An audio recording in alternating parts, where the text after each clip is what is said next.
Break के बाद एक बार फिर से आप सभी का स्वागत है गुड लक टिप्स में। दर्शकों, आज हम भाग्यांक के बारे में बात कर रहे हैं। हमने एक भाग्यांक की बात तो कर ली, अब हम चलिए आगे बढ़ते हैं और बात करते हैं 2 नंबर के भाग्यांक के बारे में। आइए जानते हैं कि आपका लकी नंबर कैसे निकालें। 2 नंबर वाले जो हमारे दर्शक हैं जिनका भाग्यांक 2 है, कैसे पता करें कि आपका 2 है। तो आपकी जन्म तारीख को जोड़ लीजिएगा। जन्म तारीख सपोज आपकी 24 दिसंबर 1967 है, तो भाग्यांक किस प्रकार निकालेंगे। तो जन्म तारीख का जोड़ कीजिए, 24 का जोड़ कीजिए, 2 + 4 = 6, एक जगह उठा के रख दीजिए 6 को। फिर आपका मंथ ऑफ बर्थ, जन्म माह जो है आपका 12 है, तो 1 + 2 = 3, तो 6 के बाद में 3 को भी रख दीजिए। फिर आपका जन्म का जो साल है वो है 1982, 1 + 9 + 8 + 2, इसका टोटल हुआ 20, 20 का टोटल हुआ 2 + 0 = 2। तो इस प्रकार आपकी जन्म तारीख का टोटल आया 6, जन्म महीने का टोटल आया 3 और जन्म साल का टोटल आया 2। तो 6 + 3 + 2, तो 6 और 3 9 और 2 11 हो गया। 11 को वापस रीटोटल कीजिए, 1 + 1 = 2। तो इस प्रकार जो डेट ऑफ बर्थ मैंने बताई उस व्यक्ति का जो भाग्यांक है वो 2 नंबर होगा। अब भाग्यांक 2 का स्वभाव क्या और गुण क्या वो भी जान लेते हैं। तो अंक शास्त्र में, न्यूमरोलॉजी में भाग्यांक 2 का प्रमुख स्थान माना गया है। भाग्यांक 2 वाले व्यक्तियों में धैर्य देखा जा सकता है। ऐसे लोगों में प्रभावशाली व्यक्तित्व देखा गया है, उदार नेचर के होते हैं, शिष्टता इनमें होती है। इन्हीं प्रमुख विशेषताओं के द्वारा अंक 2 एक अपने समाज में, अपने जीवन में एक इम्पॉर्टेंट पोजीशन गेन करता है। भाग्यांक 2 जो है ऐसे व्यक्तियों में भावना का स्तर बहुत ज़्यादा होता है, चंचलता से भरा स्वभाव होता है, उदार होते हैं, विनम्र होते हैं और अपने इस स्वभाव के कारण लोग उन्हें कमज़ोर भी समझ लेते हैं, परंतु ऐसा है नहीं। अवसर आने पर अपनी योग्यता को दिखाने में पीछे भी नहीं रहते। भाग्यांक 2 से पता चलता है कि अपने जीवन में विकास की दिशा में लोगों को अधिक से अधिक समझ पाते हैं, आध्यात्मिक भावना को समझ पाने की ओर अग्रसर रहते हैं। दूसरों से काम लेने की इनमें जन्मजात क्षमता होती है और लोगों के मध्य में सामंजस्य स्थापित करने का प्रयास करते हैं, मीडिएटर। जैसे जैसे आप इस दिशा में बढ़ते हैं, आप दूसरों की भावनाओं के प्रति संवेदनशील हो जाते हैं, जटिल स्थितियों में निपटने वाले राजनयिक नेता बन जाते हैं। चूंकि भाग्यांक 2 पर चंद्र ग्रह का विशेष प्रभाव रहता है, इस कारण इनका मन और दिमाग शांत रहता है। कभी कभी बहुत उग्र भी हो जाते हैं, वो तो एक कैरेक्टर है, नेचर है, हमेशा शांत नहीं रहना चाहिए, कभी गुस्सा भी होना चाहिए। भाग्यांक 2 वाले जातक अपने कार्य को लेकर संवेदनशील होते हैं, लेकिन बहुत दिनों तक एक ही कार्य में इनका मन नहीं लगता। इनके विचारों में अक्सर परिवर्तन को देखा जा सकता है और इस व्यवहार के कारण, इस सोच के कारण इन लोगों को कई बार अपना बिजनेस भी बदलना पड़ता है। ऐसे जो व्यक्ति होते हैं उनका एक स्वभाव होता है उधार लेने का। अनेक मौकों पे दिल खोल के खर्च करते हैं, पैसा जेब में नहीं हो दूसरे से मांगा और खर्च कर दिया, बाद में निपटते रहेंगे। तो भाग्यांक 2 वाले कोई व्यवसाय या कहीं पर निवेश करना चाहते हैं तो अपने ध्यान रखिए, अपने जीवन साथी को पार्टनर अवश्य बनाइए। ये एक मेरी सलाह है आपको।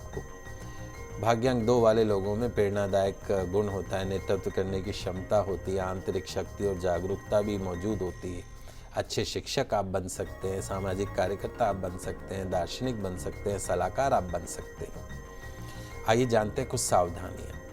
संवेदनशील व्यक्तित्व के होने के कारण उसका इमोशनल, कई बार आपको किसी बात का बुरा भी लग सकता है, लोग उसका फ़ायदा भी उठा सकते हैं, तो don't be get it the emotional, practical बने।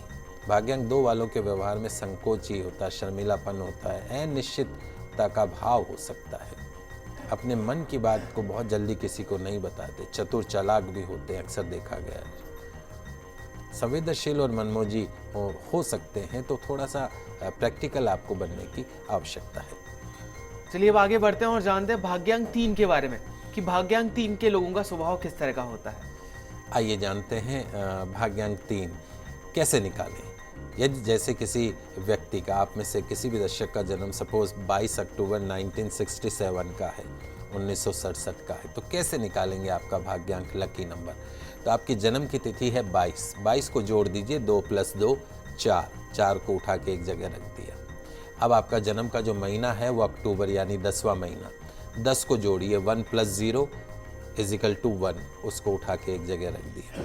अब आपका जन्म का वर्ष है 1960, 1960 को जोड़िए। 1 + 9 + 6 + 0 इजिकल टू हुआ 16। 16 को फिर जोड़िए, 1 + 6 इजिकल टू हुआ 7। तो आपके जन्म तारीख का जोड़ हुआ 4 और आपके जन्म महीने का जोड़ हुआ 1 और जन्म साल का जोड़ हुआ 7। तो 4 + 1 + 7 इजिकल टू हो गया 12। 12 को फिर जोड़िए, 1 + 2 इजिकल टू आ गया 3। लास्ट नंबर आ गया 3। तो इस प्रकार आपका जो भाग्यांक है वो है 3 नंबर। तो भाग्यांक 3 वाले जो हमारे दोस्त हैं, दर्शक हैं, निर्णायक होते हैं, धार्मिक होते हैं, सात्विक होते हैं, दार्शनिक प्रवृत्ति के होते हैं, शांत प्रवृत्ति के होते हैं, अपने जीवन में विकास की दिशा में अधिक रचनात्मक और प्रेरणादायक प्रकृति को अपनाते हैं। सभाओं में प्रसन्नता होती है, उल्लासिता होती है, निश्चितता का भाव होता है, सेटिस्फाई, और चिंता को बहुत ज़्यादा अपने हृदय में स्थान नहीं देते हैं। आज जीना है तो खुश होकर जियो। जीवन को सामान्य तरीके से जीने का प्रयास करते हैं, प्रैक्टिकली अपने साथ साथ दूसरों को भी जीवन जीने की प्रेरणा देते हैं, मोटिवेट करते हैं, अपने कार्यों के प्रति पूर्ण उत्तरदायित्वता का भाव रखते हैं, परिस्थितियों, सिचुएशंस और संघर्ष से, हर्डल से डट कर सामना करते हैं और उन पर विजय प्राप्त करने का प्रयास करते हैं। ये 3 नंबर वालों की खासियत होती है। निर्णय लेने की क्षमता होती है। ऐसे व्यक्ति, यदि 2 व्यक्तियों में बहस हो रही हो, संघर्ष की स्थिति चल रही हो, तो उन लोगों में सुलह कराने में भी सफल रहते हैं। न्याययुक्त निर्णय लेने में कुशलता प्रदर्शित करते हैं। संघर्ष से निपटने की अद्भुत क्षमता होती है, पर कठिन से कठिन परिस्थितियों से घबराते नहीं हैं। और कोई समाज का काम हो तो अपने कर्तव्यों को अच्छी तरीके से निभाते हैं। आशावादी व्यक्तित्व माने जाते हैं। जीवन और जीवन के बारे में उत्साहित होने लगते हैं। महत्वाकांक्षी होते हैं। व्यवसायिक क्षेत्र में अगर आप देखिए पॉजिटिव हैं तो आपको हर जगह सफलता मिलेगी। सोच ही नेगेटिव कर रखी है तो आपको फायदा क्या होगा। सकारात्मक दृष्टिकोण मिलता है कि कठिन परिस्थितियों में भी आराम से कार्य करना चाहिए। ये तो विशेषताएं हो गई। सावधानी बरतनी चाहिए, वो भी मैं बता देता हूँ आपको। भाग्यांक 3 वाले जो लोग हैं उनको बहुत ज़्यादा बातूनी नहीं होना चाहिए। बहुत ज़्यादा बड़बड़ मत किया करो, जहाँ जरूरी हो वहाँ बोलो। अधिनायक होने की स्थिति से बचना चाहिए। मैं, अहंकार नहीं। अपनी योग्यता के कारण अब अंदर अभिमान या गर्व की स्थिति उत्पन्न होती हो तो उसको बाहर निकाल के साइड में रख दो। सज्जन व्यक्ति बन के रहो, जैसे आप हो वैसे अच्छे व्यक्ति बन के रहो।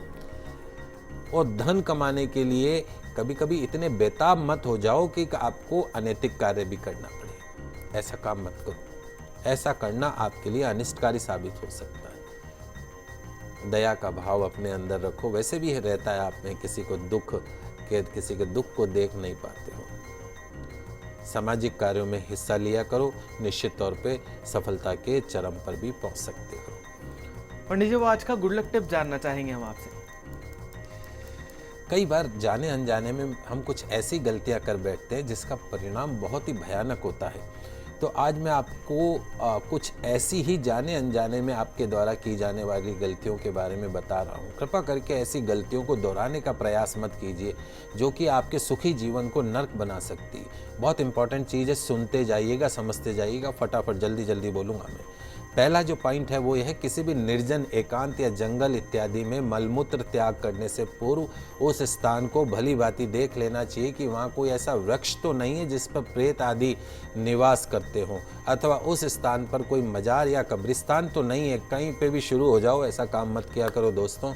सोच समझ के मलमूत्र का त्याग करा करो। दूसरा, किसी नदी, तालाब, कुआं या जलीय स्थान में थूकना या मलमूत्र त्याग करना किसी अपराध से कम नहीं है, क्योंकि जल ही तो जीवन है। और जल को प्रदूषित करने से जल के जो देवता है वरुण, वो रुष्ट हो जाते हैं। तो ये ऐसा नहीं है कि तालाब देखा, कहीं पे भी पानी का स्थान देखा शुरू हो जाओ, वो भी मत करा करो। तीसरा, घर के आसपास में पीपल का वृक्ष नहीं लगाना चाहिए। मंदिर में लगाइए, पार्क में लगाइए। पीपल के वृक्ष पर प्रेतों का वास माना जाता है। चौथा, सूर्य की ओर मुख करके कभी भी मल मूत्र का त्याग नहीं करना चाहिए। भगवान सूर्य की तरफ देख के आप सुसु पॉटी करें तो अच्छी बात थोड़ी ना। पांचवा, गूलर, शीशम, मेहंदी, बबूल, कीकर आदि के वृक्षों पर भी प्रेतों का वास होता है, भूत प्रेतों का। रात के अंधेरे में इन वृक्षों के नीचे नहीं जाना चाहिए और न ही खुशबूदार पौधों के पास जाना चाहिए, नई सेंट लगा के रात को बहुत ज़्यादा सेंट लगा के और घूमने चले जाओ तो आ जाओ किसी दिन चपेट में। छठा, महिलाएं माहवारी के समय, पीरियड्स के समय में चौराहों के बीच रास्ते में से मत गुजरिए। जब भी आप जाएं तो चौराहे को अपने से दाहिने रखिए, लेफ्ट साइड के में से निकलिए, चौराहा जो दाहिने की तरफ हो। सातवां इंपॉर्टेंट, कहीं भी झरना, तालाब, नदी अथवा तीर्थों में पूर्णतः निवस्त होकर, बगैर कपड़े के आपको नग्न होकर नहाना नहीं चाहिए, वो भी दोष है। एक वस्त्र जरूर होना चाहिए शरीर पे। आठवां, हाथ से छूटा हुआ, जमीन से गिरा हुआ भोजन या खाने की कोई भी वस्तु स्वयं ग्रहण नहीं करें। कोई बहुत अच्छी मनपसंद चीज़ आप खा रहे हैं और उसमें से कुछ टुकड़ा जमीन में गिर गया, पर आप तो इतने भूखे हैं कि आप सोचते हैं कि उसको भी उठा के खा लूं। वो किस निमित्त आपके हाथ से गिरा, उसको समझने का प्रयास करिए। जो गिर गया सो गिर गया, उसको मत उठाइए। 9वां, अग्नि और जल का कभी भी अपमान मत कीजिए। अग्नि को लांगे नहीं और जल को दूषित ना करें। तो दर्शकों, उम्मीद करते हैं आपने बहुत कुछ जाना होगा आज। पंडित जी, हमारे स्टूडियो में आने के लिए और दर्शकों को इतनी सारी जानकारी देने के लिए आपका बहुत बहुत शुक्रिया। आप सभी का आज का दिन मंगलमय हो, शुभ हो। जय श्री कृष्णा, जय माता की, जय श्री देवी। अगर आपकी भी कोई समस्या और आप चाहते हैं पंडित जी से उस समस्या का समाधान, तो आप हमें ईमेल कर सकते हैं। हमारा ईमेल आईडी है goodlucktips@firstindianews.com। आपसे फिर मिलेंगे, तब तक के लिए खुश रहिए और अपना ख्याल रखिए। नमस्कार।